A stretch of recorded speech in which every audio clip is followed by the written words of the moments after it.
Welcome to True Drew Podcast, your source for all things Nancy Drew. I'm your host, Avery, and on this podcast, we'll discuss everything from the Nancy Drew books, to computer games, to movie adaptations, and TV shows. Nothing is off the table. So if you're a True Drew, you'll definitely want to tune in for this podcast. Hello. It's super late at night, but I thought, what better time to start a podcast episode? I feel like sometimes I do my best thinking late at night and not early in the morning. I'm kind of one of those people that I don't want anyone to talk to me until I've had coffee or I've had at least a couple hours to walk around and be a normal human being. Does that make sense? I hope that made sense. I mean, I said that I do my best thinking, okay? I didn't say that I do my best talking late at night. So anyway, I'm a night owl, let me fly. Okay, speaking of flying, today we're going to be talking about, and did you like that segue? This Nancy Drew Hardy Boys Be a Detective book called The Feathered Serpent.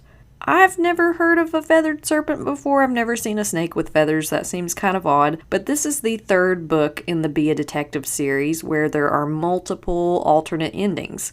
Also, just for reference, this book came out in 1984, and I'm actually looking at a library edition. This is a hardbacked book. I've never seen one like this. And speaking of library editions, I wanted to congratulate a listener, Robin. She won not only a copy of this book, The Feathered Serpent, but the next book in the Be a Detective series, Secret Cargo. So if you're not following me on Instagram, you should, because I like to give away free copies of the books sometimes. But I'll go ahead and briefly discuss what's on this book cover. We have Nancy, Frank, and Joe, and they're looking into a crate. Looks like something that holds some kind of art or artifacts. And Nancy's got a jar or a vase in her hand. And behind her, we can kind of see what looks like I guess that's the feathered serpent, but it looks like a dragon to me. So as far as giving this book cover a funny cover spoof, I don't know why, but the first thing that comes to mind is this estate sale is nuts. Please tell me you've been to an estate sale like this where there's just a lot of weird things, artifacts, and you're just like, man, I wish I could have met this person that lived in this house because they seem like they're really, really cool or really, really strange. And I don't know, as far as giving this cover a cover rating, I would give it like a 1. It doesn't really intrigue me as much as it probably should. Now, normally I would take this time to read the synopsis next, but there's not one. Since this is a library edition, there's no synopsis on the back. I looked in the front. It's just not there. So we're truly going into this book blind. We're going to figure out what this feathered serpent thing is all about. Hope you're ready for it. All right, we'll go ahead and jump on to page 1. And as always, I'll do little sound effects when I transition between endings because sometimes it can be kind of complicated. There's so many different branches to these alternate endings, which is what makes it so fun. Okay, page 1. I'm worried about Nancy, Frank Hardy said to his younger brother Joe as the two scanned the skies from the passenger terminal at Bayport Airport. Joe nodded his blonde head and peered up at the thick overcast of clouds. She's late, he agreed, but if she were in trouble, she'd radio for help. He smiled. Besides, Nancy Drew knows how to take care of herself, even at 10,000 feet. Frank glanced out the window. I guess you're right, he said.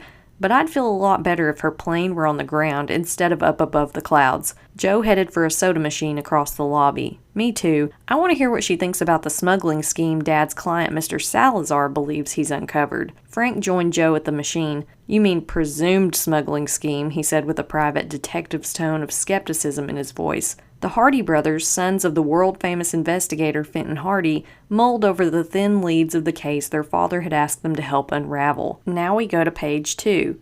Dad's not certain that anything is being smuggled, Frank pointed out. All he has to go on is Mr. Salazar's suspicion. Joe nodded. That's why he went to Mexico, he said. If anyone down there is smuggling through Salazar's company, Dad'll smoke 'em out. And our job is to investigate at this end, Frank declared. He glanced at the dark clouds that filled the sky like dirty wads of cotton. His face was grim. But what bothers me right now is Nancy. Where could she be? Oh, we have our first choice at the bottom of this page. It says, if you think Nancy's in danger, turn to page 3. If you think Nancy's safe, turn to page 4. If you think Nancy's safe and you want to stay with Frank and Joe, turn to page 6. If you'd like Nancy to arrive right away, turn to page 13. Wow, that's a lot of options. I don't know. What do we want them to do? I think I'm going to say I think Nancy's in danger because that's kind of her MO. She does get into dangerous situations a lot, so let's turn to page 3. The sharp crackle of the airport loudspeaker filled the room. Will the airport manager report to the tower immediately? An anxious voice asked. There is an emergency. Repeat, Mr. Davis, please report to the tower at once. Emergency. Just before the speaker went dead, someone else could be heard in the background. It was the voice of a girl whose plane was in distress. My instruments are out, she said. I'm flying blind, but I should be making my regular approach over the bay. Frank and Joe stared at each other. Nancy, they exclaimed in unison. Okay, so now it says to go directly to Nancy, turn to page 5, or to stay with Frank and Joe, turn to page 10. Let's go to page 5 and see what's happening with Nancy. Nancy scanned the thick clouds beneath her small red plane. Somewhere below lay Bayport Airport, but where, she asked herself as she glanced at her navigation instruments. Then without warning, the engine began to sputter. Nancy's eyes darted to the fuel gauge. It read half full, but the sound told her otherwise. With a final chilling gasp, the engine stopped cold and the propeller jerked to a sudden halt. Nancy tightened her grip on the wheel. I'm a glider now, she thought. If Bayport isn't directly under these clouds, I'm still over the bay. The fear of a crash in the water made her shudder. And nobody knows where I am, she said aloud. Not even me. Ooh, okay, so now we can say if we think Nancy's over Bayport, turn to page 16. If we fear she's over the bay, turn to page 30. I'm not ready for that adrenaline rush. Let's turn to page 16 and say Nancy's lucky and she's over Bayport. The tiny plane continued to descend toward the clouds. Nancy remained calm. Just as a skilled pilot would do, she reviewed the emergency procedures. There's been a short circuit in the electrical system, she thought. That accounts for the navigation instruments going out. She tapped the glass on the front of the fuel gauge. The tiny arrow wiggled, but it continued to read half full. Suddenly, the plane was enveloped in clouds. Without instruments to guide her, Nancy could go into a fatal spin at any moment. She avoided looking out the window to prevent vertigo, the dizziness that keeps people from recognizing up from down. I've got to concentrate on remaining level, she said out loud, but I also have to restart the engine. The fuel tank may be blocked. She carefully rocked the wings back and forth. If there was any fuel in the tank, it would undo the blockage. She flipped the key. The engine turned over. It coughed and sputtered. Suddenly, it roared to life, and the instruments were working again. There's a loose wire somewhere that caused it all, Nancy deduced, as the plane broke through the clouds. Now the book says we turn back to page 13. As Frank and Joe scanned the clouds, a large hole broke in the overcast sky. A small red speck glided toward the airport. There she is, Joe said with a sigh of relief. Let's go outside and meet her. We were worried about you, Frank said to Nancy as she stepped out of her plane. The girl grinned. I knew exactly where I was every minute, she said, but I have to admit I wasn't sure if Bayport knew where it was supposed to be. The three friends laughed as they rode to the big frame house on Elm Street where Frank and Joe lived. Aunt Gertrude, their father's sister, met them at the door with a picnic basket of freshly fried chicken, hot biscuits, and a cold pitcher of lemonade. It's so nice to see you again, Nancy, Miss Hardy said, and hugged the girl. Then to the boys, she added, There's a message from your father on the telephone recorder. Now we turn to page 39. Nancy, Frank, and Joe hovered over the answering machine as Fenton Hardy's voice played from a tape made an hour earlier. There has been a new development in my investigation of Salazar's Importing Company, the message said. Come to Mexico City at once. I'll have a taxi meet you at the Angel on Avenida Reforma. We can meet the next flight if we hurry, Joe said. Good thing I haven't had time to unpack, Nancy smiled. Just give us a minute to get a few things, Joe told her, then we'll go. Frank grinned. Now I know why Aunt Gertrude greeted us with a picnic basket. So now the book says to follow the sleuths to Mexico, turn to page 60. If you have doubts about the tape message, turn to page 64. I say we go to Mexico. That sounds fun. Later that day, the three friends were about to land at the airport in Mexico City. It's a tragedy what pollution has done to this beautiful city, Nancy commented. Frank and Joe nodded sadly. The Valley of Mexico, a vast plain 8,000 feet above sea level, had been turned into a cauldron of industrial smog. The investigators reviewed the case as they rode in a creeping cab through jammed traffic up the Avenida Reforma. Salazar suspects someone is smuggling stolen artifacts in crates that are shipped from here to his New York City warehouse, Frank said. His observations are based on one small piece of broken pottery he found in a recent shipment of pots. Isn't that to be expected? Nancy asked as she admired the beautiful flowers and palm trees along Mexico City's loveliest avenue. Frank shook his head. Not when the broken piece is over 900 years old, he said. Now we turn to page 85. The cab stopped in front of a giant traffic island in the center of the broad avenue. Rising above it was a white stone obelisk topped by the magnificent gold statue of a winged angel. The angel, Nancy said. It's one of the most beautiful pieces of sculpture of its kind I know. Frank and Joe were searching the traffic island for their father. Cars and buses swarmed around like a school of steel sharks, but there was no sign of Fenton Hardy. Just then a small blue Volkswagen taxi pulled up in front of the trio. Its driver waved. "Hardy?" he asked. The young investigators nodded. The man signaled for them to get in his cab. Soon the taxi was whizzing up a narrow road in the country. The city was far behind in the valley. "This is Contadero," the driver said in Spanish. "It means the counting place. It is where they counted the gold in the days of the conquistadors." He smiled at his passengers through the rearview mirror. "Some say there is buried treasure here." He stopped in front of a small hotel. Fenton Hardy was waiting for them in the lobby. Now we go to page 92. After dinner, the handsome detective explained what he'd uncovered in his investigation as the young friend sipped manzanilla tea. "Mr. Salazar had to go back to New York, so I called you to help me. So far, there's no evidence that artifacts are being smuggled. In fact, nothing has been reported stolen or missing from the museums." He held up a very old piece of broken pottery. "The only evidence we have is this. It's what made Salazar suspicious." Frank, Nancy, and Joe examined the old potsherd. They compared it with an archaeologist's sketch of what the pot would have looked like whole. It resembled an ordinary jug. "This is the kind of container people stored things in, isn't it?" Frank asked. Fenton Hardy nodded. "My investigation traced it to this area. The answer lies somewhere right here in the village of Contadero." Joe frowned. "But what's the question?" he asked. "The kind of artifacts that are being smuggled," Mr. Hardy said, somewhat surprised. "Maybe artifacts aren't being smuggled," Joe said. "Remember what the cab driver said about gold being hidden around here?" Frank and Nancy nodded. Now we go to page 100. Joe held the bit of broken pottery. "I started thinking about buried treasure," he said, "but instead of pirate chests, I imagined big clay pots full of gold." Fenton Hardy marveled at his younger son. "You could be right," he said. "I was so caught up in conventional detective reasoning, I refused to see other possibilities.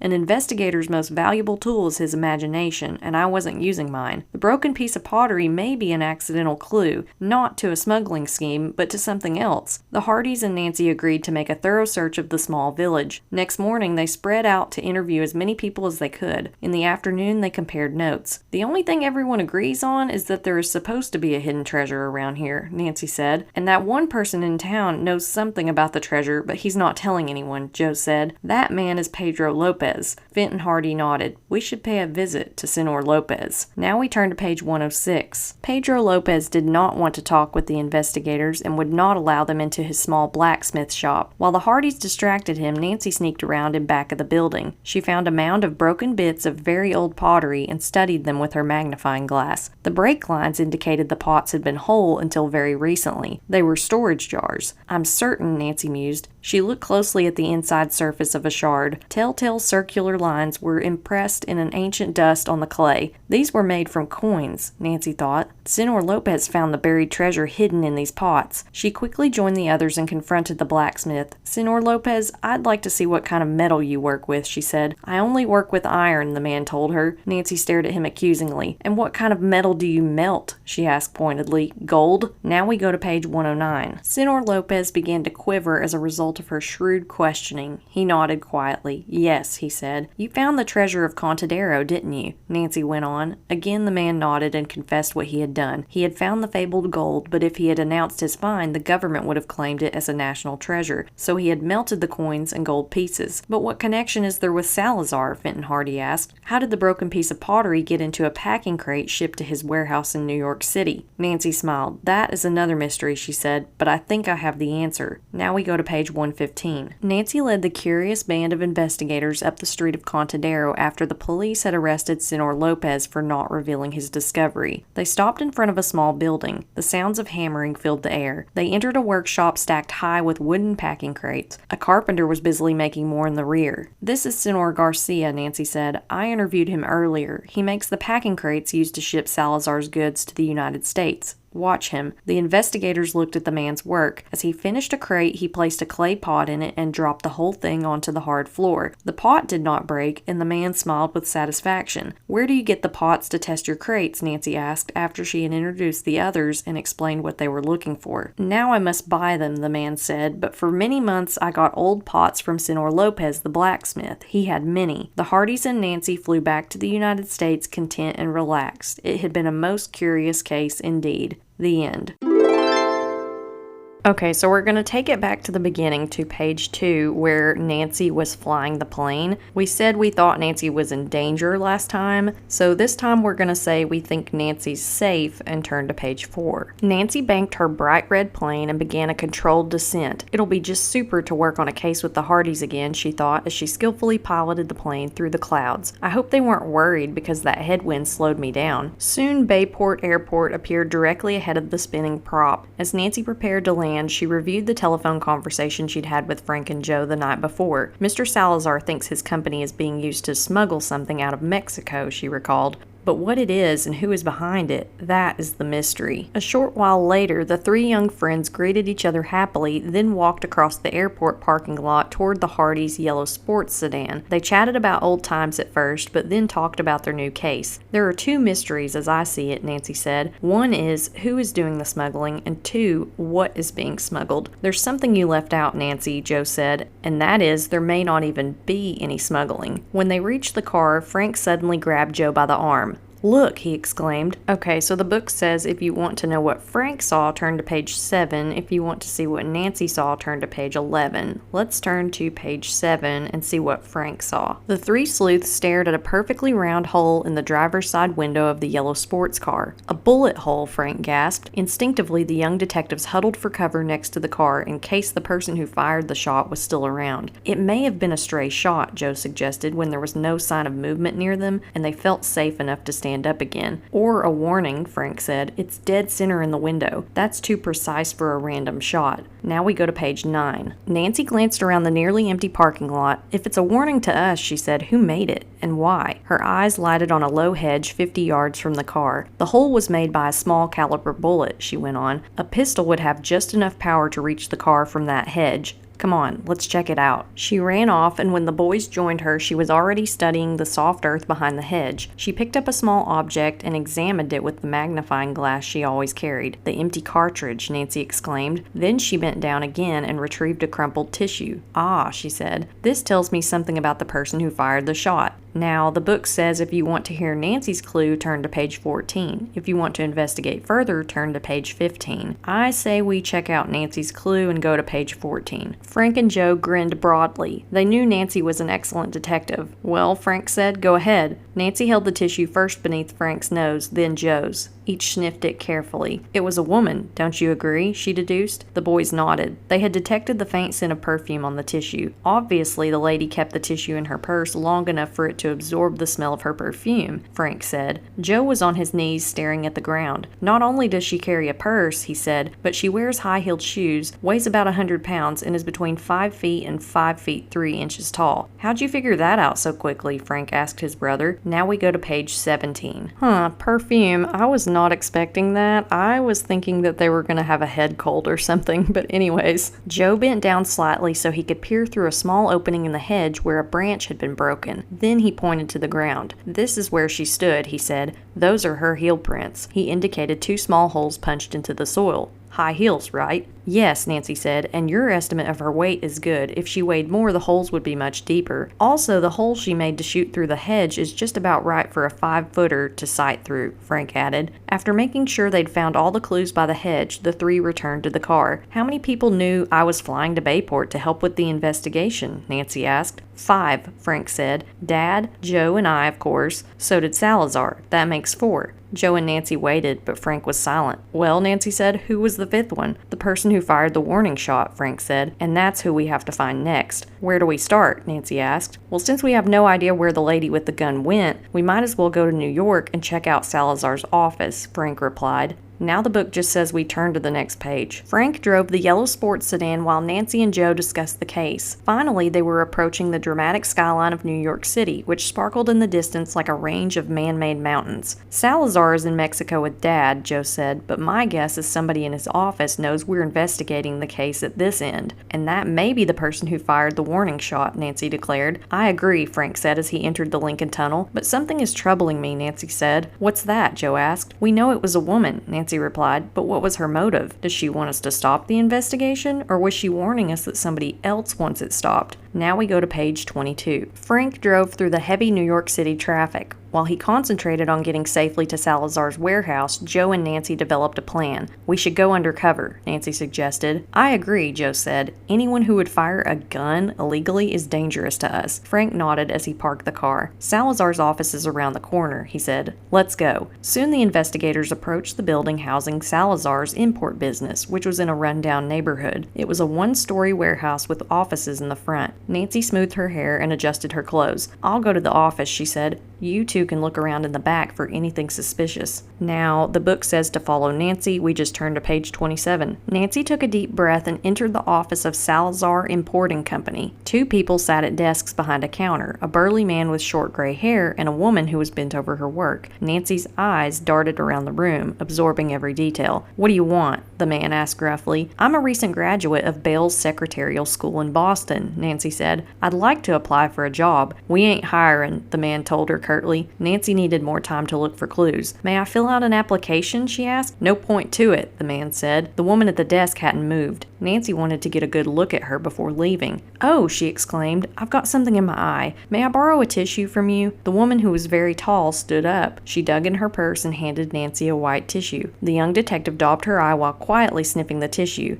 There was no trace of perfume. As she was about to leave, a door at the rear opened and a draft of air cut through the room. The perfume, Nancy thought. Then the door slammed. Whoever had opened it was gone. Now we turn to the next page. Also, side note, I just have to say this, a secretarial school, the concept of that is just so funny to me. But let's continue. As Nancy turned to leave the office, the phone rang. The man answered it. He glared briefly at the girl, then slammed down the receiver. Maybe we are looking for a new secretary after all, he said. Nancy sensed danger. I'll send my resume, she told him and headed for the door. Stop her, Ella, the man shouted. Nancy ran, but the tall woman intercepted her and grabbed her by the arm. The young detective struggled fiercely, but Ella was much larger than she. If I use karate, the man will join her, the girl thought, and I can't overpower them both. Just then, the man grabbed Nancy's free arm. You've got some explaining to do, Nancy Drew, he hissed. Nancy's mind was working fast. Whoever made that call is the person we're looking for, she thought. Tie her up, the man said. We'll dump her into the East River. Nancy shuddered. She knew Frank and Joe were nearby, but did they know that she was in danger? So the book says if you think Frank and Joe can help, turn to page 35. If you suspect the worst, turn to page 33. Let's be optimistic and let's say that Frank and Joe can help. Joe looked nervously at his watch. Nancy's been in there too long if you ask me, he said. Let's check on her. Frank grabbed his younger brother by the arm. We won't have to, he said. There she is now. Nancy was being dragged to a black sedan parked behind Salazar's warehouse by a burly man and a tall woman. A third person, a small dark-haired woman, was the obvious boss. We'll get rid of her before those nosy Hardy brothers know we've got her, she said. That's what she thinks, Frank said grimly.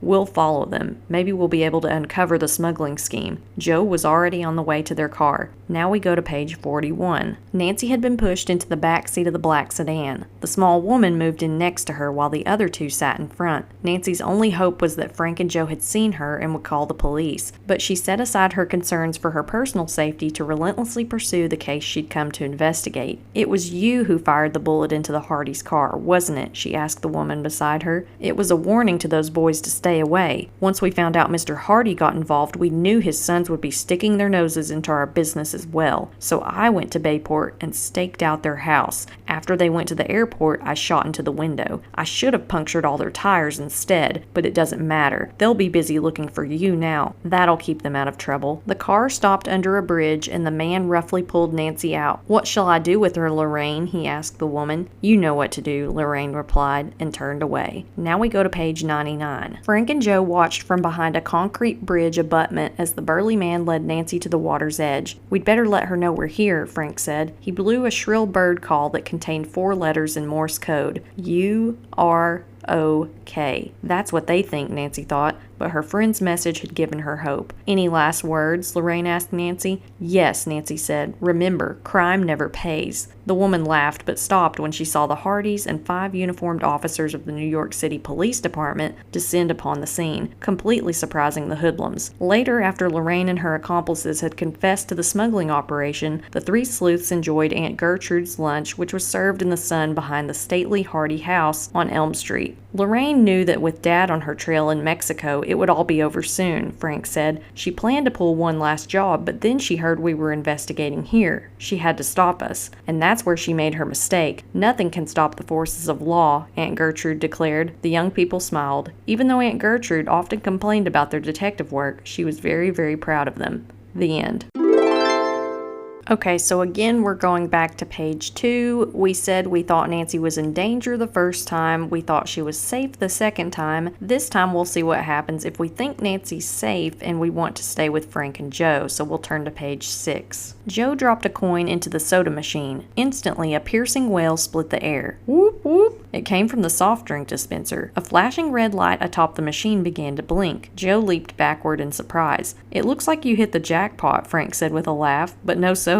Before the young detectives could say another word, a uniformed security guard appeared on the run. "Don't either of you move," he ordered as he grabbed Joe firmly by the arm. "You're under arrest." Joe and Frank were dumbfounded. "Arrest?" Frank asked. "What for?" "For using a counterfeit coin in this machine," the guard replied. Then he opened the machine with a key. "All I need is the evidence." "This must be a mistake," Joe protested, showing the officer a handful of coins. "Why would I use a slug if I have plenty of real coins?" An airport official approached. "Let those young men go, officer," he said. "Those are Fenton Hardy's sons. I'm sure there's an explanation." Now we go to page 20. Oh my gosh, can you imagine getting in trouble for using like a quarter or something to get a soda? Like, ugh. What? There's a reason why people typically counterfeit bills, not coins. You're under arrest for grand soda larceny. Okay, back to the story. The security guard relaxed his grip on Joe. "It better be a good one," he said. He extended his other hand to the official. In it was the coin the boy had put into the machine. "This is a fake." Frank and Joe stared at the money. It was old and worn, and it looked like foreign currency. "May I see it, sir?" Frank asked politely. He took the coin from the security guard and turned it slowly in the light. "My brother may be guilty of putting this into the machine," he went on, "but I assure you it was an honest mistake. This is a Mexican coin, and if my detective instincts are right, it has something to do with the case we're working on right now." A quick explanation to the airport official was enough to make him realize that he'd stepped into the middle of a Hardy investigation. He apologized to Frank and Joe. "I figured there was a reason," he said.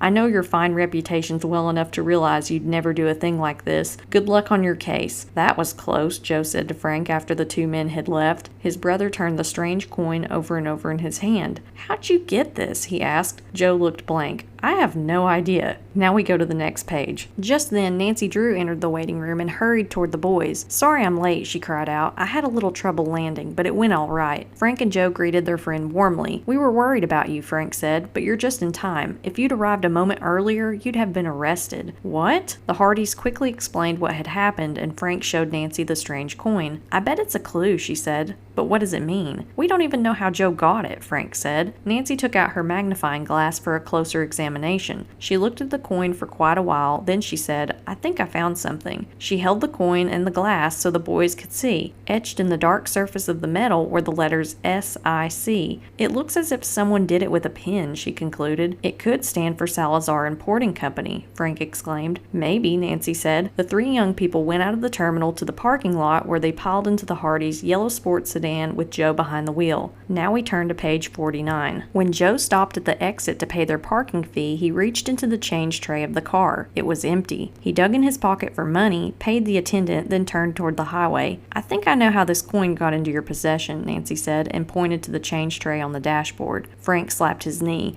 "Of course," he said. "We usually have a handful of coins in that dish to pay highway tolls. When we parked at the airport, Joe scooped them up and put them into his pocket." "I remember," Joe said. "The Mexican coin must have been in the tray. But who put it there?" "Maybe the driver from Salazar's office who came to pick up Dad," Frank said. "He was standing in the driveway waiting for quite a while." "Then the coin is connected with the case," Nancy said. "It must be a message. One or more people want us to know about them without giving themselves away. But who? Let's start our investigation with Salazar in New York," Frank decided. Now we go to page 56. Joe drove to Manhattan where Salazar's importing company was located. 2 hours later, the three were standing across the street from a combination warehouse and office. Nancy glanced at the weathered sign above the door. "I can tell you one thing," she said. "The SIC on the coin does not stand for Salazar Importing Company." She pointed to the sign. "Salazar Imports." "Then SIC must be a person," Joe said. Nancy nodded. "And my guess is that person is in there right now. You investigate the alley. I'm going into the office. "Be careful," Frank said as he and Joe slipped out of sight, down the narrow alley next to the warehouse. So the book says to stay with the boys, turn to page 19, to follow Nancy, turn to page 71. Let's follow Frank and Joe. "The warehouse door is open," Frank said to Joe as they cautiously made their way around the building. "Let's go in." Quietly, the Hardy boys slipped into the large building. It was piled high with wooden shipping crates marked Hecho in Mexico. "Made in Mexico," Joe said. "These boxes are big enough to hold bicycles." Frank was looking at a clipboard hanging on a wall. "I think I've found a clue," he said. He showed Joe the paper attached to the clipboard. It was a shipping list. At the bottom were the initials SIC. "Is this our mysterious friend?" Just then, a connecting door from the office in front opened and a young man entered. Another man was shouting after him, "If I catch you poking around anymore, you're fired." Joe and Frank nodded to each other. "I think he's our lead," Joe whispered. A moment later, the young man saw the boys. He quickly closed the door. "Joe and Frank Hardy," he whispered. "Then the rumor was true. You are investigating Salazar's company. I wasn't sure, but I tried to signal you with a coin containing my uncle's initials, and—" Joe flipped the Mexican coin to the young man. "I know," he said. "I almost got arrested for using it." Now we go to page 25. "I'm Ricardo Salazar," the young man said. "Ernesto Salazar is my father. He hired your father to investigate the smuggling." "Then there is a smuggling operation?" Joe asked. Ricardo shrugged his shoulders. "We're not sure. That's the problem. We think my uncle Sergio Iodelo Casade, who was hollering at me just now, is smuggling something from Mexico because he is suddenly very rich. But we don't know what it is. Each day I go through every crate that comes in, and I have found nothing." Just then the door to the office flew open and a fat man bounded out. His face was beet red and he pointed a gun at the young people. "I warned you," he screamed at Ricardo. "I know these two. They are the Hardy brothers. You and your father. You have hired detectives to uncover something, but it is too late." A heavily muscled man was behind the suspected smuggler. He immediately grabbed Frank and Joe while the fat man grabbed Ricardo. "You will regret nosing in my affairs, nephew," Sergio said. He turned to Frank and Joe. "And you will regret right along with him. Put them in a box, Pedro," he ordered his accomplice. Now we go to page 40. The three captives were tied securely and placed into a large packing crate. Pedro went to look in a pile of dismantled boxes for a lid, but Sergio stopped him. "Not those, you fool," he hissed. The muscular man found another lid and nailed it tightly over the boys. They could hear Sergio's voice as the warehouse door was opened. "Bring in the truck. We'll dump the box in the middle of the harbor, and that'll be the end of those snoopers." Nancy watched from behind a nearby bush as Pedro backed a pickup truck into the warehouse and the two men loaded the crate in the back. Then Pedro climbed behind the wheel. "When you come back," Sergio told him, "load up the dismantled boxes and deliver them." "There's something strange about those old crates," Nancy thought. "I have to look into it, but first I'd better save the Hardys and that young man." Now we go to page 55. Nancy inched toward a fire axe hanging on the wall as Sergio disappeared into the office. The truck was beginning to move. Nancy grabbed the axe. When the truck was heading out of the warehouse, she swung it hard against the thin cable suspending the door overhead. The cable was severed with a single blow, dropping the door like a giant knife onto the truck and knocking the driver unconscious. There was no time for Nancy to reach the container holding the prisoners. The fat man bounded out of the office in a rage. "Who are you?" "Nancy Drew. I should have known." Nancy darted behind a tall pile of stacked wooden boxes and pushed them. The crates toppled to the floor, burying the man in splintered wood and thousands of tiny clay pots made in Mexico. "Help!" Sergio shouted, but he couldn't move. Nancy jumped onto the truck and set the trapped young men free. "I've got a hunch those old packing crates hold the solution to this scheme," she told them. Now we go to page 97. Nancy compared the crate the boys had been put in with several others from the pile that the fat man wanted delivered. "Look," she cried,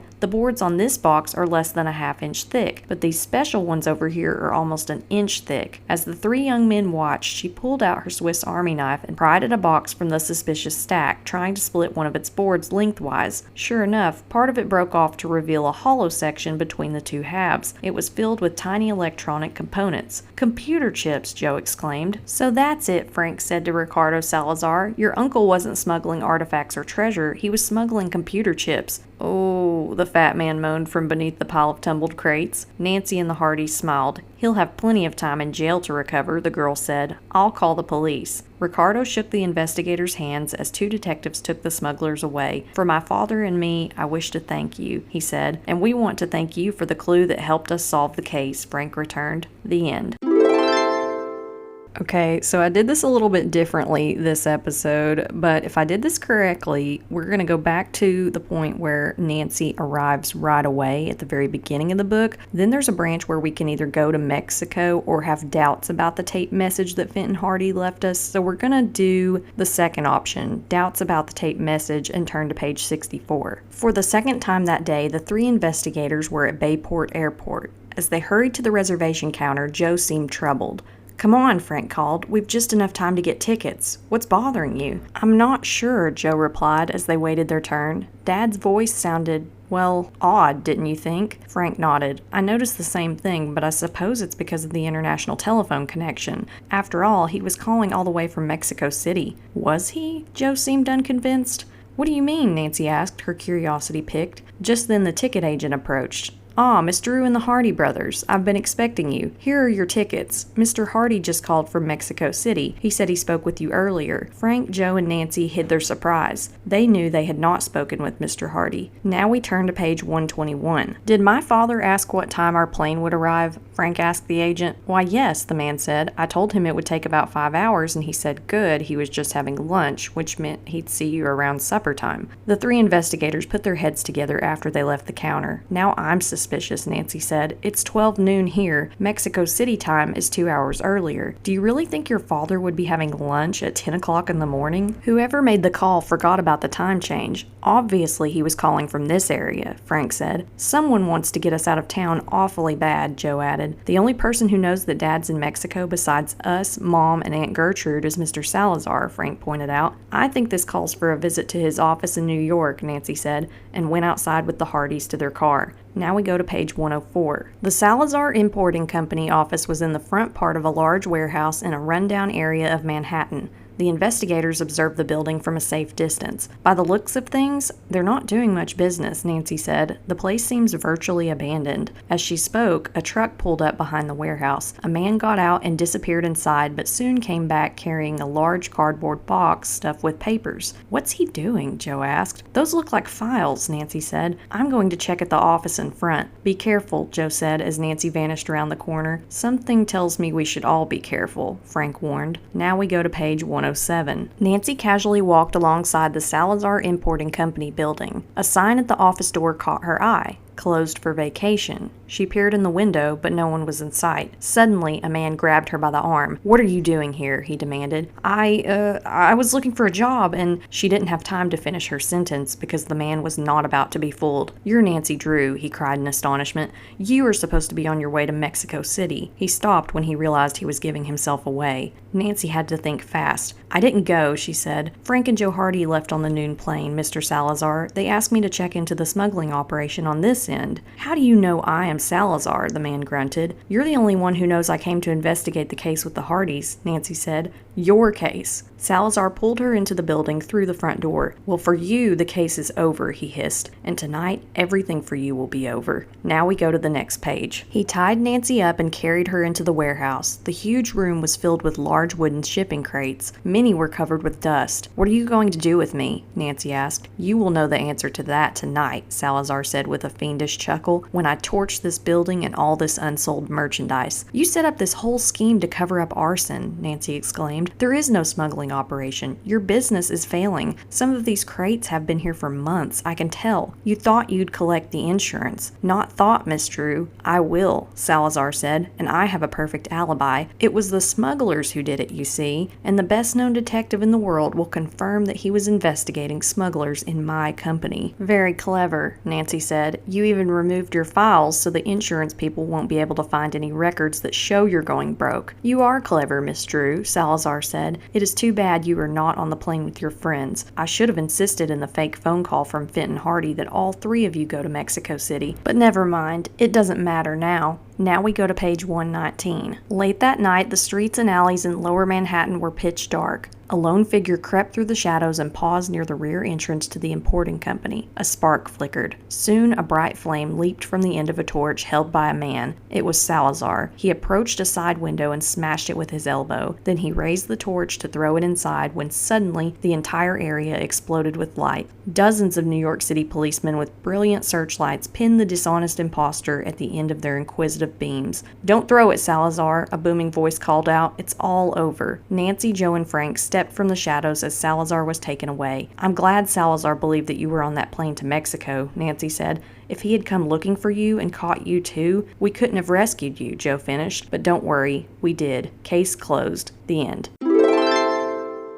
Okay, so now we're going back to another branch where Nancy's in the plane and we think that she's in danger. This time we're going to say she's over the bay and not over Bayport. And we'll turn to page 30. Nancy's eyes filled with horror as her tiny plane dropped out of the clouds into clear air. Bayport was nowhere in sight. Only the vast expanse of Barmet Bay filled the horizon. "Mayday! Mayday!" she called on the emergency radio channel. "This is Nancy Drew. I'm out of fuel. Last known position was 10 miles east of Bayport. Mayday! Will someone hear me before I crash?" Nancy wondered as the falling plane swooped nearer and nearer to the cold gray water below. She snugged her seatbelt tightly around her waist as the first icy fingers of the bay reached up to grab the airplane's thin skin. Then she pulled back sharply on the stick so the craft would flop belly first into the water. With the sound of exploding thunder, she smashed into the frigid bay. Now we go to page 37. Nancy unsnapped the safety belt as the rising water reached her seat. The bright young detective faced a life or death situation, and she knew it. With a thrust of her shoulder, she forced the door open. Water gushed in, but with cool aplomb, Nancy plunged into the bay. She climbed on the wing of the half-submerged plane. The air in the fuel tanks will keep it afloat for a while, she thought, but how long? Always curious, even in danger, Nancy investigated the cause of the crash. The strange fact that she had run out of gas unexpectedly. She carefully crawled to the wing tank and unscrewed the cap. She put her eye to the opening and peered inside. She was stunned by what she saw, and her hand flew into the tank. When she pulled it out, she clutched a fistful of white plastic foam. "Sabotage!" she exclaimed. "Someone filled the tank half full of plastic foam so they would read full when they really weren't." The sound of a distant engine caught Nancy's attention, and soon a sleek motorboat came into sight. "Frank and Joe," she thought. "I knew they wouldn't let me down." A moment later, the Hardy Boys' sleuth pulled alongside her. As Nancy stepped aboard, the plane upended and sank beneath the waves. Now we go to page 54. The Hardys greeted their friend and hugged her in relief. "Next time," Frank teased her, "could you try for a less dramatic appearance?" Nancy grinned. "I didn't exactly plan this, you know." Later, when they were all seated around the kitchen table in the Hardys' home, the boys' Aunt Gertrude put a plate of fresh buttermilk biscuits in front of them. She clucked her tongue in distress. "It seems as if you're faced with another mystery," she said, "and I don't like it. Here Nancy comes to help investigate a smuggling case and almost doesn't make it because someone sabotaged her plane. I don't like it one bit. I think there's a connection between the case and my near accident," Nancy spoke up. "Perhaps someone wants the investigation stopped." "It could be somebody in Salazar's importing company," Frank added. "We'll drive to New York as soon as we're finished eating and start checking the place out." Half an hour later, the young detectives were on their way with Frank behind the wheel. Soon after they had left Bayport, a large black car pulled alongside their yellow sports sedan. "Look out, Frank!" Nancy screamed. Now we go to page 65. Frank clutched the wheel. The black car was trying to force them off the road. "Hang on," he shouted and slammed on the brakes. The other car shot past them. Just when its driver started to slow down, Frank accelerated again. The Hardys passed the black car and Frank cut in front of it. The other driver, confused by the boys' maneuver, had stepped on the gas again and now had to swerve to avoid a collision. He went into a skid, wobbled for a moment, then slid off the edge of the road into a ditch. There he turned over. Frank stopped and the young people jumped out of their sedan. A moment later, their antagonist tumbled out the door of his car. Joe and Nancy leaped on him before he had a chance to get up. Meanwhile, Frank examined the black car for other occupants. There were none. "Who are you working for?" Joe demanded of the dazed driver. "I don't know what you're talking about," he replied. Now we go to the next page. Frank was just coming around from the back of the overturned car where he had examined the trunk, which had popped open in the accident. "Maybe this will help you remember," he said. Now we go to the next page. He held a large aerosol can in his hand. The label read plastic insulating foam. "It's the same stuff that was used to fill my plane's tanks," Nancy exclaimed and gave the man an angry look. He cringed. "Salazar's bookkeeper made me do it," he said. "He's smuggling artifacts from Mexico through the company. I went to River Heights to sabotage the plane because he told me to do it. He said Fenton Hardy would uncover the smuggling plot unless something happened to distract him. So the bookkeeper figured if Nancy didn't make it to Bayport, we'd drop the investigation. Is that it?" Joe asked angrily. The man nodded. It was clear that he and his accomplice had no idea how determined Nancy Drew and the Hardys were, and that they would stick to a case no matter what happened. hand. The young detectives took the man to the nearest police station. The local chief alerted the New York authorities, who arrested the bookkeeper promptly. A few days later, Mr. Salazar, the Hardys, and Nancy had dinner together. "You did a wonderful job," the importer praised the young people. Frank grinned. "Dad once taught us a lesson in evasive tactics used to protect people from kidnapping attempts," he replied. "It sure came in handy for catching the crook in the black car." The end.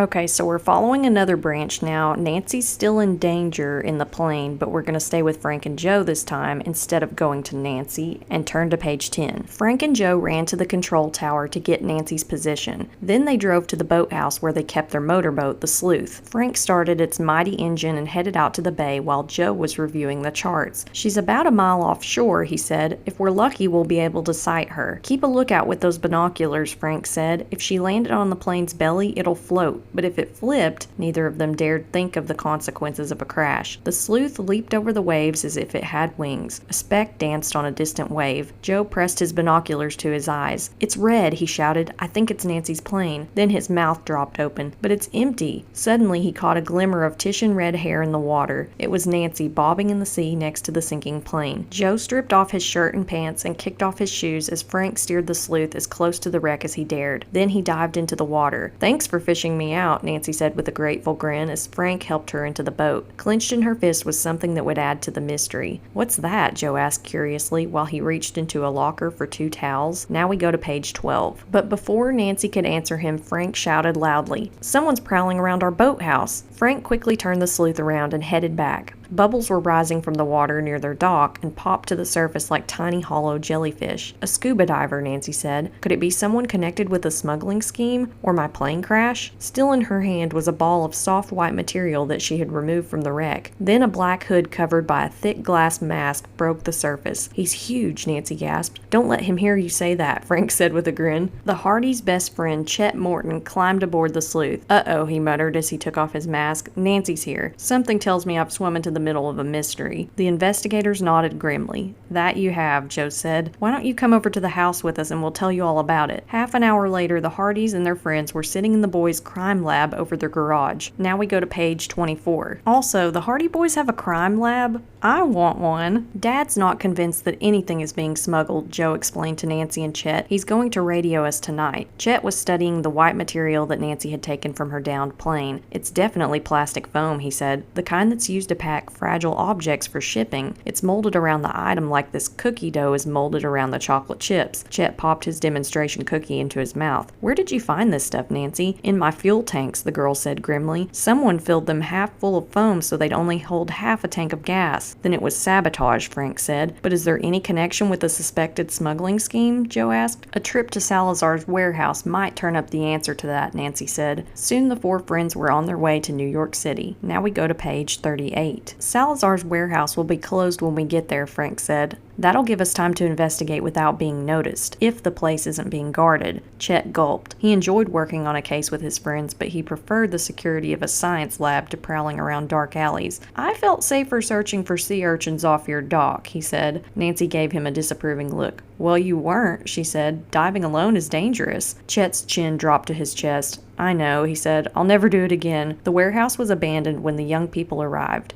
"It's the perfect place for some kind of secret operation," Joe said after examining the place. While Chet stood guard with instructions to whistle 3 times if anyone suspicious came near, Nancy and Joe slipped around to the rear of the building while Frank investigated the front. Okay, so we have another split-off point, and it says to investigate with Frank, turn to page 43. To go with Nancy and Joe, turn to page 45. Let's go with Frank first. Frank circled the entire building, peering in one window after another. Then he rejoined the others. "There's nobody here," he said. "That's just fine by me," Chet said. "Now if only we weren't here." His words were interrupted by the approach of a large black sedan. There was no time to hide before the car was upon them. It screeched to a halt and 2 men with guns leaped out. "Grab them, Sergio," one said. "See what I mean?" Chet gulped. As the criminal guarded the surprised investigators, his accomplice tied their hands. "Now get into the car," he hissed when he was finished. The car drove out of New York City in the direction of Bayport. "I figured you'd be nosing around here," Sergio said. "I guess you didn't realize I was serious when when I sabotaged your plane, Miss Drew. Well, now you know, but it's too late. Now we go to page 57. The criminals drove to Bayport Harbor, then stopped in front of a small building. That's our boathouse, Joe exclaimed. That's right, Sergio said. Then he turned to Nancy. I didn't think you'd survive your flight, he said, but then I didn't count on your intrepid friends. I should have known they would never let you down. This time will be different, though, because you're all going to be lost at sea together. The two men herded their prisoners into the sloop. The Coast Guard thinks you Hardys are still out on the bay looking for Miss Drew's plane, Sergio went on. Well, they're going to find you, all unfortunate victims of a double tragedy, a plane crash and boating accident. Now we go to page 93. As his henchmen steered the sloop through the waves, Sergio guarded his prisoners. I knew we'd have trouble with our smuggling scheme if the famous Fenton Hardy was investigating in Mexico and you meddlers were poking your noses in here, he said. I was sure that if Miss Drew was missing at sea, Mr. Hardy would return to check out her accident and drop the smuggling case. Well, you can be sure he'll stop working on it now when he hears that Miss Drew and his sons are missing. Hey, what about me? Chet asked. He had been able to slip out of the ropes that tied his hands, but kept his wrists together so no one would notice. Next time you'll learn to mind your own business, the man said, except there won't be a next time. He turned to his henchmen. Stop the boat, he ordered. The sleuth drifted to a standstill on the bobbing waves. Now, if you don't mind, I'd like you to step over the side, Sergio said with a sneer. Chet shot a quick glance at the others. Then he twisted his face in fear. I can't swim, he screamed. That's the idea, the man said. Now jump. Now we go to page 112. With that, he pushed Chet overboard. I can't swim, Chet screamed. I can't swim. Slowly, he sank out of sight. And now the rest of you, Sergio commanded. The investigators stepped off the boat. They bobbed and flailed in the waves next to the sleuth. You're not going to get away with this, Nancy cried out. The man laughed as he and his henchmen watched the three youths drifting away. Oh, yes, I will. Salazar has no idea that his own brother-in-law is using the company to smuggle precious artifacts from Mexico. When Fenton Hardy hears you're all lost at sea, he'll drop the investigation. By the time anyone picks it up again, I'll have millions and will be long gone. His accomplice began to grow impatient. Your chubby friend was most helpful, he said to Nancy and the Hardys. He went straight to the bottom without a fuss. Now if you'd all be so kind as to join him, as the two criminals leaned over the side of the sleuth to watch the young people gasping for what seemed to be their last breath, Chet Morton slipped over the opposite side of the boat and bounded across the deck. His broad shoulders struck both men and pitched them into the sea. Now we go to page 114. Then he made a powerful swan dive toward the spot where his friends struggled to stay above water, and with his pocket knife freed their hands. With a few strong strokes, the three detectives swam to the startled kidnappers and subdued them. Soon everyone was aboard the sleuth again, but this time the two men were tied, and the four friends were free to enjoy the ride back to Bayport. You were right, Nancy, Chet said with a satisfied grin. About what? Nancy asked. About diving alone. I promised I'd never do it again, and I didn't. He nodded toward the soaking wet prisoners shivering at the back of the speeding boat. I want to thank both of you for joining me, he said with a laugh. The end. I like Chet. Okay, so we're going back to the branch in the story where we could either investigate with Frank or Nancy and Joe. This time we're going to go with Nancy and Joe and turn to page 45.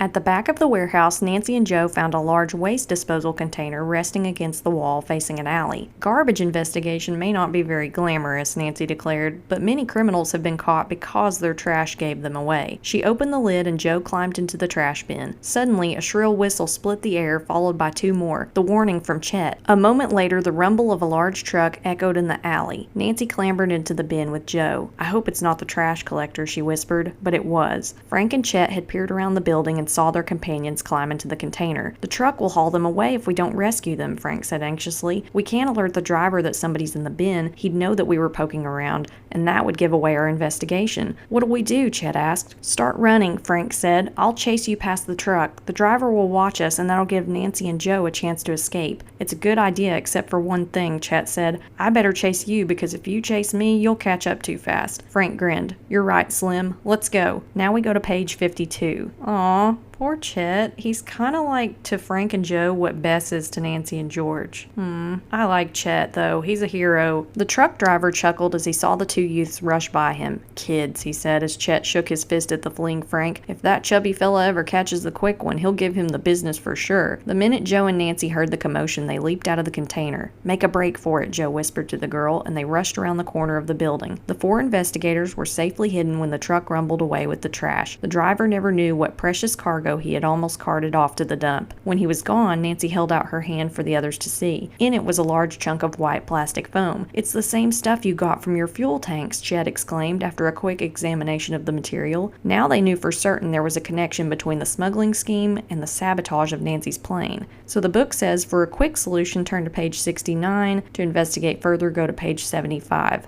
I say we go to the quick solution first. A large black car pulled into the alley behind Salazar's warehouse. The investigators watched it from their hiding place. The driver got out and entered the building. Frank peered through a dust-covered window. "He's making a phone call," he said, "but I can't hear what he's saying." As Joe and Chet joined Frank at the window, Nancy scurried around to the area where the trash bin had been. She found what she was looking for and returned to the others. In her hand was a cardboard cylinder, the kind paper towels are wrapped around. She placed one in against the window and put her ear to the other. "Shh," she said. "I can hear him now." She relayed what the man was saying. "He's calling Mexico City, telling someone my plane crashed, but he doesn't know where I am. Now he's ordering the other person to stop the smuggling operation because he knows your dad is investigating." The three conferred quickly. "If they stop, Dad won't be able to find any evidence," Frank pointed out. "We have to get the smugglers to think Dad is off the case," Joe concluded. Now we go to the next page. The sleuths drove back to the Hardy house in Bayport. They went directly to the shortwave radio and Joe placed a call to his father. "They're on to your investigation, Dad," the boy reported. "They sabotaged Nancy's plane.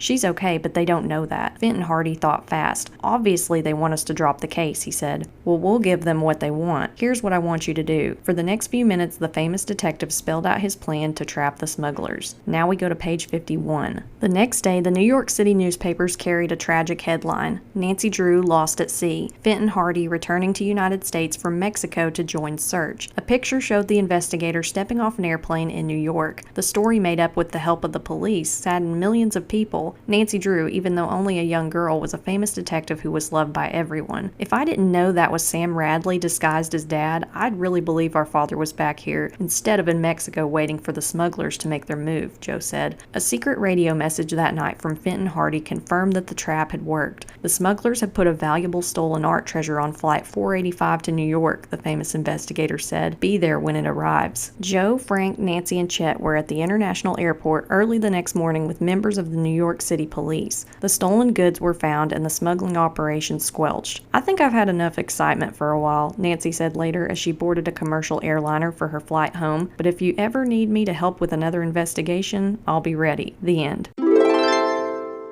Okay, so we're going to go back to a branch in that alternate ending. Instead of going to the quick solution, we're going to investigate further and go to page 75. The young detectives searched around the warehouse but found no other clues. They returned to Bayport, and even though it was already past midnight, they studied the strange piece of foam that Nancy had found in the trash bin. "This was used to make an impression of something," the girl said as she held the white plastic beneath a strong light. "Like a mold?" Joe asked. "Precisely," she replied. She mixed a small pot of fast-drying clay, which she poured into the impression in the plastic material. When it was dry, she pried away the foam. "Wow," Joe exclaimed as he examined the casting Nancy had made. It was a piece of a small statue, the head of an Aztec idol called the Feathered Serpent. He recognized it from a picture he had seen recently. "That's the smuggling scheme," Frank declared. "They're not smuggling real artifacts, just the molds." Now we go to page 82. And I think this is the first mentioning of Feathered Serpent, and that's the name of the book. Crazy. While Frank and Chet studied the intricate clay head Nancy had cast in the broken foam mold, Joe tuned the shortwave radio in the crime lab. In minutes, the voice of Fenton Hardy crackled over the air from Mexico. "My investigation shows nothing is being smuggled out of here through Salazar's company," Mr. Hardy reported, with a note of discouragement in his voice. "That's just it, Dad," Joe said. "They're smuggling nothing." He explained how hollowed molds were made from precious artifacts and used as packing material in legitimate shipments through Salazar's company. "Aha!" Fenton Hardy exclaimed. Then the crooks make copies and sell them as the real thing. That explains why nothing is missing from any of the museums down here. He paused. "But who is doing it?" "I think I have a way to find out," Nancy said. Now we go to page 84. The next morning, Nancy dialed Salazar's office. "Salazar Importing," a man answered. "This is People's Airlines," Nancy said in a disguised voice. "We've located the luggage you lost on your recent trip to River Heights." "I didn't go to River Heights," the man said. "That was Drake. I'll get him." Frank and Joe, who were standing close to Nancy and had heard the conversation, nodded enthusiastically. Nancy's deduction was correct. Someone at Salazar's company had come to her hometown and sabotaged her plane. The man returned to the phone. "He didn't lose any luggage," he said. "Hey, who is this?" Nancy hung up. "Now we know definitely that someone at Salazar Importing is involved in the smuggling scheme. All we have to do is smoke him out." "I have a plan," Joe said. "Let's go back to New York." When the young detectives arrived in the city, Joe dialed Salazar's office again from a phone booth. Now we go to page 105. "Let me speak to Drake," he said. "This is Drake," a man replied. "This so-called Feathered Serpent you sold me is a fake," Joe said in a muffled voice. "I want my money back. I'm sending a messenger over right now." He hung up before the surprised Drake could respond and turned to Chet. "You're going to be our messenger." Chet gulped. "I should have stayed underwater." A short time later, he entered the Salazar office. A stocky man eyed him with suspicion. "You from the Byron Gallery?" he asked. Chet mumbled that he was. The man jabbed a gun into Chet's ribs. "No, you ain't," he said. "I called Mr. Byron, and he didn't know anything about a messenger. You're with the Hardys. Now take me to them or else." Now we go to page 110. When Chet, with his hands up, walked to where the Hardys and Nancy were waiting, the young investigators knew their plan had backfired. It had smoked out the smuggler, but at the risk of Chet's life. Rather than take any more chances, they too raised their arms. "You kids figured you could outsmart me, eh?" Drake said with a smug grin. "Well, you're all going for a ride to the city dump." As he spoke, the big garbage truck the young people had seen the previous night roared around the corner. "Got any last words?" Drake chuckled. "Yes," Frank said solemnly. "I'd like to say something to my good friends." "You can talk on the way to the dump in the back of that truck," Drake snarled. "Now get going." "Those aren't the friends I meant," Frank said. "Those are." He pointed to a New York City police squad car rounding the corner. 3 more appeared as if from nowhere. "The cops!" Chet cried out in delight. "How?" "I called them when you went into the office," Frank said. Luckily, there was a phone booth nearby. As Drake was hauled off by the officers, the young detective smiled with satisfaction. "Boy," Chet said to Frank, "I'm glad your friends made it here in time. I wasn't looking forward to going to the city dump." The end. Okay, for this next alternate ending, we're going back to where we think Nancy's safe, so we turn to page 4. The last time we went to this alternate ending, we wanted to see what Frank saw, so now we're going to turn to page 11 and see what Nancy saw. While the Hardys were watching a cat stroll leisurely across the roof of their car, Nancy had noticed a slip of paper stuck under the windshield blade. She pulled it out and read it aloud. "H49 945 help," she said. "What do you think it means?" "Somebody needs help. That's clear," Joe said. "And 9:45 is only 5 minutes from now, so the rider must be nearby to expect us to meet him," Frank said. "But the H49, I don't know." Nancy was thinking hard while she listened to the boys' deductions. "Nearby? She said. Her face brightened. "I think I have the answer. Follow me." Soon the 3 investigators stood in the shadow of a giant airplane hangar. Like all the buildings at Bayport Airport, it had a large identifying number painted on its side. "H49, Frank said, checking the building number against the one on the mysterious note. "This is it." "We'd better split up," Joe suggested. "It could be a trap." Nancy and Frank agreed. Okay, so the book says we can investigate with Joe, follow Nancy, or stay with Frank. So this time we'll investigate with Joe and turn to page 46. Joe cautiously entered the giant hangar. Psst. He stopped and peered deep into the inky darkness of the huge structure. The ghostly shape of 2 large jetliners filled the building. "Over here," a tense voice called. Joe moved into the shadows where a nervous man in a dark green shirt watched him with narrowed, shifting eyes. "Where are the others?" the man inquired anxiously. "Who wants to know?" Joe answered, unwilling to reveal too much until he knew more about the uneasy stranger. "I do," the man said. "I am Ernesto Salazar. I hired your father to investigate smuggling in my company." "I thought you went to Mexico," Joe said. "Your dad did, but we decided I should stay," Salazar went on. Joe relaxed somewhat, but the man's behavior kept his investigator's instincts primed for anything unexpected. "Did you put the note on our car?" he asked. "Yes," Salazar responded. "My brother Enrico and I are being blackmailed." Now we go to page 62. Nancy and Frank arrived in the hangar in time to hear Salazar's story of blackmail. "We have a cousin in Mexico," Ernesto told them. "Each month he sends a small package inside our regular shipment of imported goods to our warehouse in New York City. He forbids us to open it. A man we do not know comes to pick it up the day it arrives. Why don't you go to the police? Frank inquired. If we do, my cousin says he will inform the Mexican authorities we are smugglers and our business will be ruined, replied Salazar. Blackmail, Nancy stated correctly. When is the next shipment due? Joe asked. It is being loaded on my truck right now, Salazar replied. We had it rerouted to Bayport because there is a freight workers strike expected at all airports in New York. When I saw you, I put the note on your card to give you a message from your father in secret, because the man who picks up the smuggled goods has become suspicious and may be watching.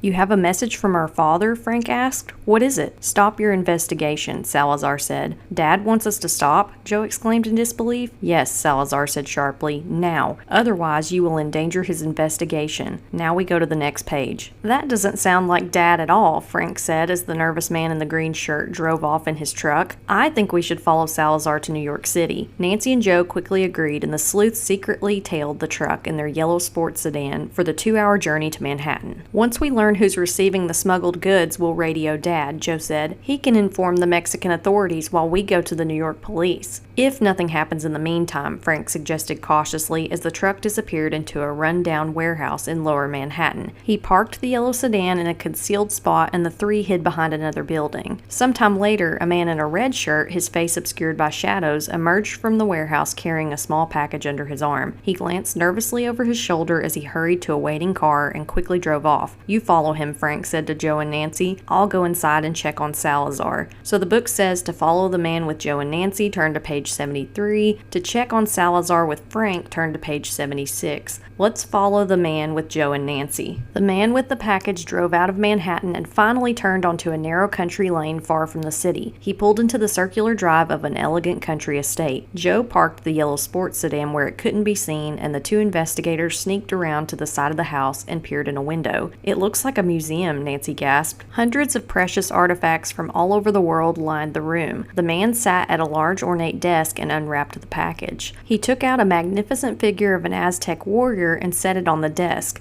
It was carved out of natural crystal rock. It's the most beautiful thing I've ever seen, Nancy exclaimed. Before Joe could respond, a pair of gloved hands reached around from behind him and Nancy and banged their heads together, stunning them for several minutes. When the two investigators came to, they were tied together back to back in what they assumed to be the cellar of the huge mansion. A musty cold draft and the steady drip, drip, drip of water told them they were deep under the building. Now we go to the next page. Whoever knocked us out and tied these knots did an excellent job, Joe grumbled. He flexed his wrists, but the bonds were too tight to slip off. Nancy was thinking. Can you stand up, Joe? She asked. Joe moved. Yes, he said. My legs are free. Mine too, Nancy said. Do you hear that water? Yes, Joe answered, wondering what Nancy was getting at. If we hop over to the water and let it drip on those ropes, maybe we can stretch them enough to get free, Nancy said. The two detectives hobbled to the wall where a trickle of water dripped to the cellar floor. They turned so the water fell on the ropes and kept flexing their wrists, even though it hurt. Finally, after long agonizing work, the ropes loosened. I'm out, Joe exclaimed. So am I, Nancy said. Now let's see where our host is, Joe said. The young detective searched for an exit from the cellar but found none. We'll have to go this way, Joe whispered and pointed to a long staircase. I hope no one's guarding the door on top. Silently, the two climbed up to the main floor of the mansion and opened the door at the end of the staircase. They found themselves in a large entrance hall.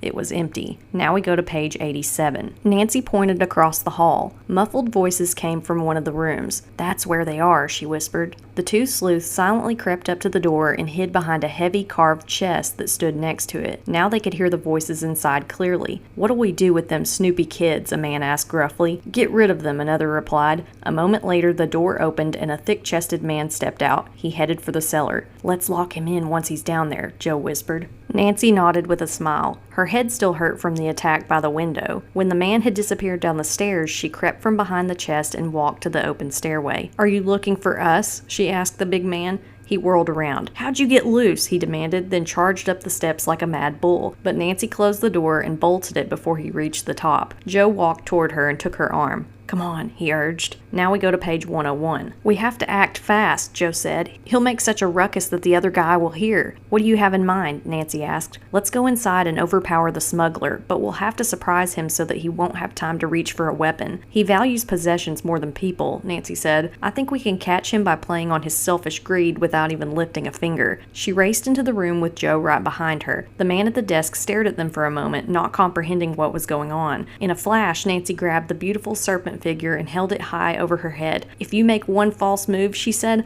"I'll smash this into a million pieces." The man shrieked. "Oh, please don't," he pleaded. "It's the only one of its kind in the world." Nancy had no intention of destroying the priceless artifact, but her threat held the man motionless. He confessed everything. "The man you met at the airport is my accomplice. He works for Salazar. He told you that Fenton Hardy wanted you to stop the investigation. He didn't realize you couldn't be tricked so easily. This was going to be our last job, but now we'll all go to jail." Now we go to the next page. "That's right," Joe said. "My dad will be happy to hear the name of your other accomplice in Mexico, which you'd better tell us. The police will be just as pleased to pick up your friend in the cellar. My brother Frank already went after the man who professed to be Salazar." A telegram to Mexico City and a phone call to the police brought a sudden end to the case. Salazar's company was above suspicion, and the three sleuths were available as detectives once more, the work they liked more than anything else in the world. The end.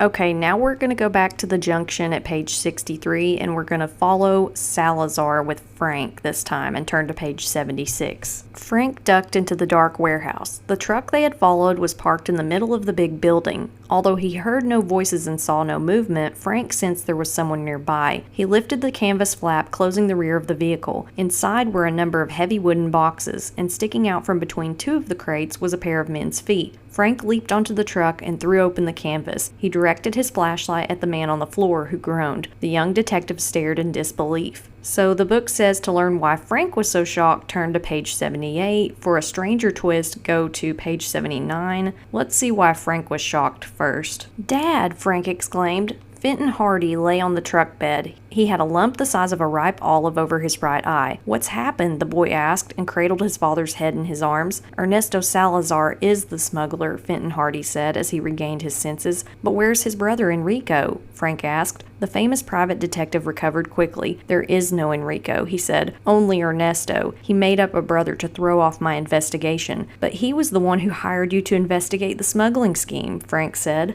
"That's what he thought, Frank," Mr. Hardy said. "It was U.S. Customs agents who first brought me into the case. They knew Salazar was smuggling artifacts from Mexico, but they had no proof. Salazar suspected something, so he hired me, hoping I'd tell him about the customs investigation and its results." "Why was he going to Mexico with you?" Frank asked. "He said he would accompany me to check out the end of the case," Fenton Hardy said, "but he never really intended to leave. At 5 o'clock this morning, as we were boarding our plane in New York, he made up an excuse and told me to go on ahead, saying he would take a later flight." Now we go to page 111. "That made you suspicious, right?" Frank asked. "Yes," Mr. Hardy said, "so I pretended to go to Mexico City, but instead I followed him back to the warehouse. However, he discovered me and knocked me out. I'm afraid he took the smuggled goods and got away." "Not quite," Frank said. "You see, after he got rid of you, he came to Bayport to scare us off the case, but it didn't work. We followed him back here. He must have changed his shirt and grabbed the loot, then left. Nancy and Joe went after him. Let's call the police." In minutes, the two Hardys were racing through the streets of New York City in a sleek blue and white police cruiser. At the wheel was Sergeant Barney Rourke. "Our helicopter unit has your yellow sedan in sight now, Frank," the police officer said as he steered the car through heavy traffic, its siren wailing. "In fact, there's the copter now. And there's our car," Frank shouted, "and right in front is Ernesto Salazar." Fenton Hardy rubbed his sore head. "I'd like to be the first to greet him." The police car cut in front of the suspect, and the famous detective leaped out of the car as soon as it stopped. Sergeant Rourke joined Mr. Hardy, who captured the surprised smuggler. Frank, Nancy, and Joe watched with pride as the curious case came to an end. The end. Okay, now we're going to go back to page 76, and we're going to follow the strange twist and go to page 79. The man lying on the truck bed was dressed in the same green shirt that Ernesto Salazar had been wearing at the airport, but his face looked different. He stared groggily at Frank, whom he recognized immediately. "Frank Hardy," he whispered, rubbing a lump on his head.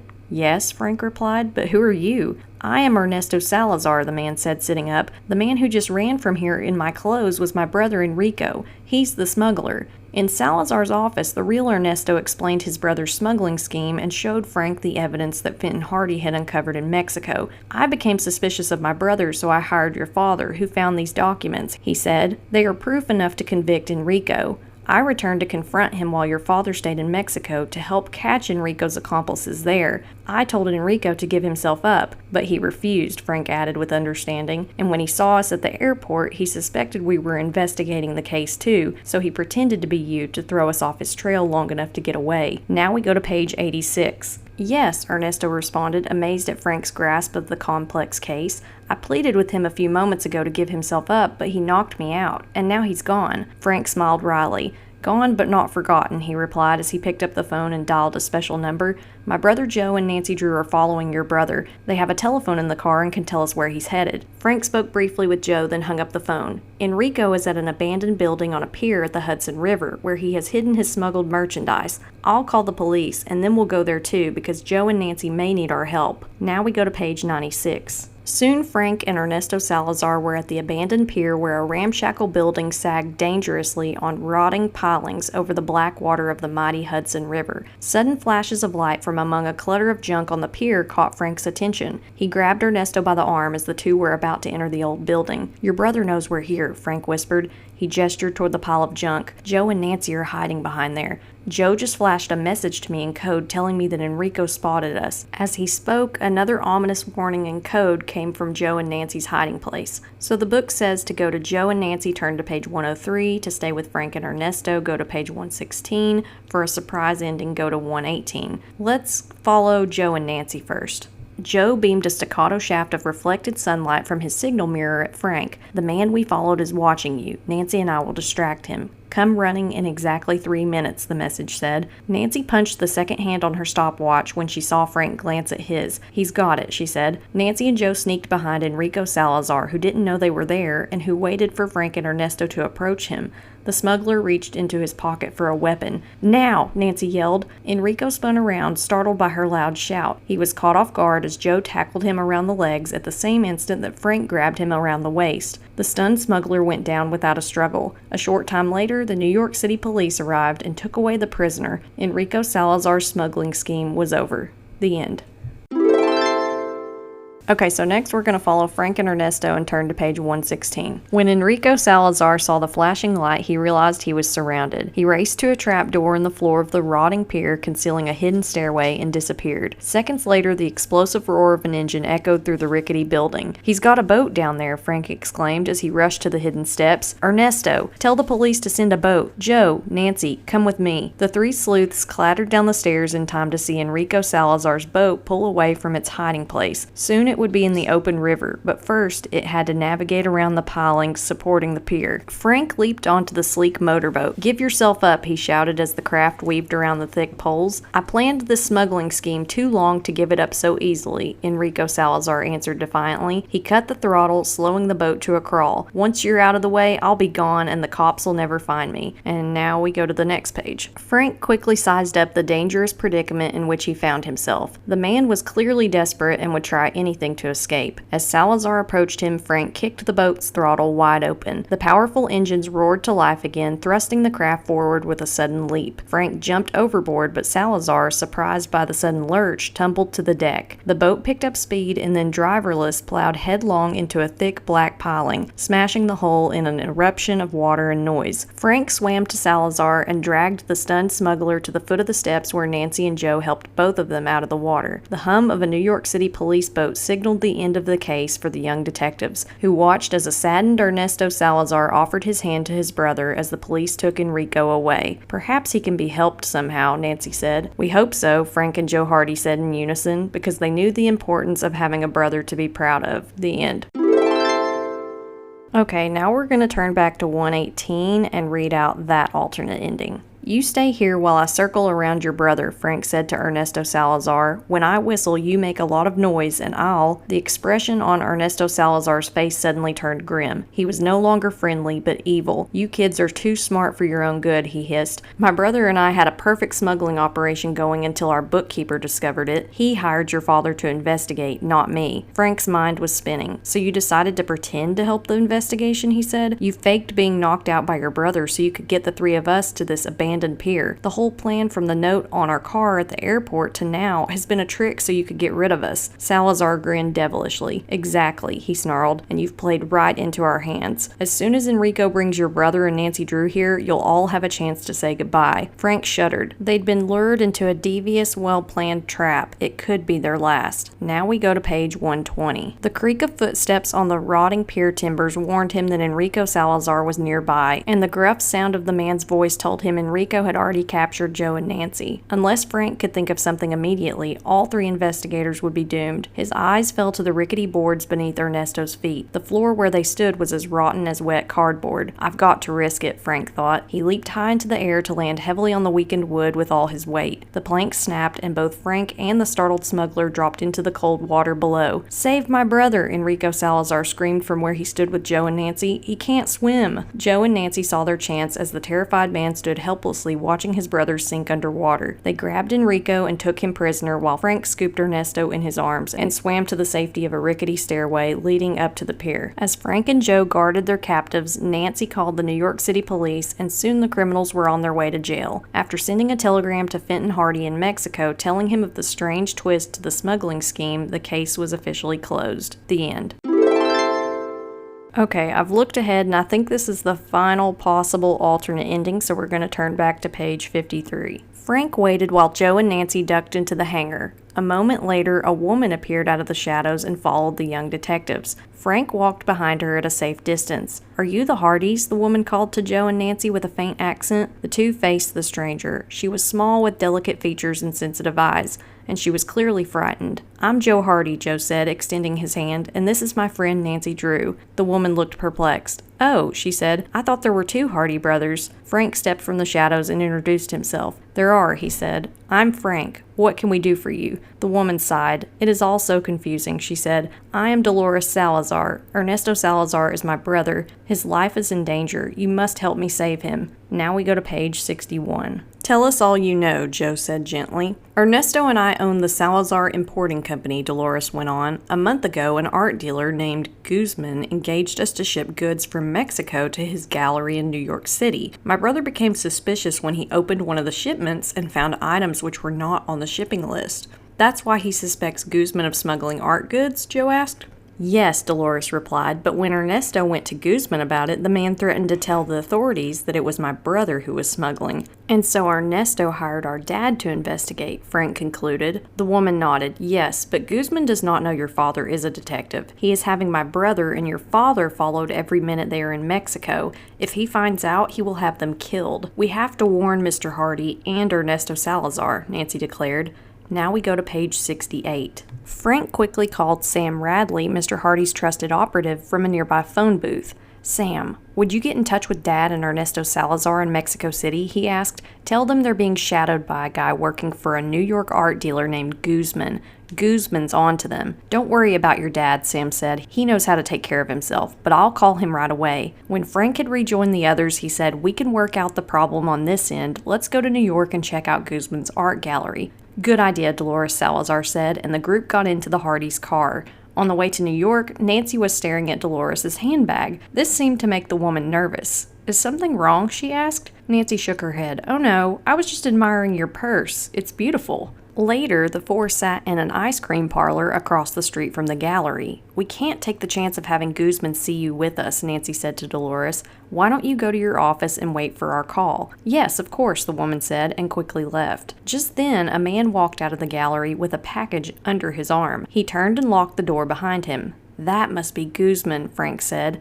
Now we go to page 122. The trio rushed across the street. They saw the man hailing a taxi and noticed that the package under his arm was marked Salazar Importing Company. The young investigators got into a different cab and ordered the driver to follow the suspect. He led them to a swank apartment building at 5th Avenue and 81st Street. There the young people ran into an obstacle. The doorman would not let them enter. "You can't come in here unless someone's expecting you," he said. Suddenly, a muffled female voice could be heard over the building's intercom. "It's all right, Alfred. They can come up." The young detectives stared at one another in disbelief. "Who?" Frank started to blurt out, but Nancy put her finger to her lips. "Dolores," she whispered. "Dolores Guzman." Now we go to page 77. Nancy pulled the two boys into the lobby, planning to explain, but before they could speak to one another, the man with the package suddenly stepped out from behind a potted palm and aimed a gun at them. The doorman looked the other way. "You are too clever for your own good," the art dealer hissed. "How did you know Dolores is my wife and not Ernesto Salazar's sister?" Nancy shrugged. "I saw the tiny monogram on her handbag, DG. I wasn't quite sure, but then I noticed the names on the mailboxes. Among the tenants are Diego and Dolores Guzman. Then the whole thing was a trick to trap us," Joe exploded. "And to get Dad to stop his investigation," Frank added. Guzman grinned. "We need only a few days to sell the smuggled items that were stolen from the National Museum in Mexico City. With your father warned and you in our custody, we won't have any trouble." He led his prisoners to the elevator, and a moment later the door slammed shut. Guzman pushed the button for the 10th floor. "You see," he said with an evil grin, "we planned it perfectly." "Not quite," Frank said. Then he turned to his friends. "Hit the deck," he shouted suddenly. Now we go to page 88. Nancy and Joe quickly dropped to the floor at the same moment. Frank punched the emergency stop button and turned out the lights. The elevator jammed to a sudden halt. It was pitch black inside. Frank knew that Guzman was still standing in the same spot. He clenched his fist and threw a solid punch through the darkness. It landed soundly on Guzman's jaw, knocking him cold. When the New York City police took the Guzmans away half an hour later, Frank, Joe, and Nancy returned to the ice cream parlor across the street from the gallery. "That was a great bit of detective work, Nancy," Frank said proudly. "It's sure proof that sometimes 3 heads are better than 2 when it comes to solving a mystery. Or when it's time to dig into a super treat sundae," Nancy said as she put her spoon into a mammoth tub of ice cream containing the 10 flavors the 3 had ordered to celebrate. The end. Woohoo! That is all the possible alternate endings for this book, and that was a sweet note to end on, but I did look at one other possible ending that I thought could have been an ending, but it goes to the same path, so it's just kind of a roundabout way to get to another ending we already read, if that makes sense. Anyways, it's late. I'm gonna go to bed, but I hope you guys enjoyed this episode. Tune in next week for book number 4 in the Be a Detective series, The Secret Cargo. Until next time. Thank you for listening to this episode of True Drew Podcast. Can't get enough of the podcast? Then check out my subscription series, True Drew Files, available on Apple and Spotify. For Nancy Drew books and merchandise, you can check out my website, www.truedrewpodcast.com. For business inquiries, you can contact me at truedrewpodcast@gmail.com, or you can connect with me on Instagram at True Drew Podcast.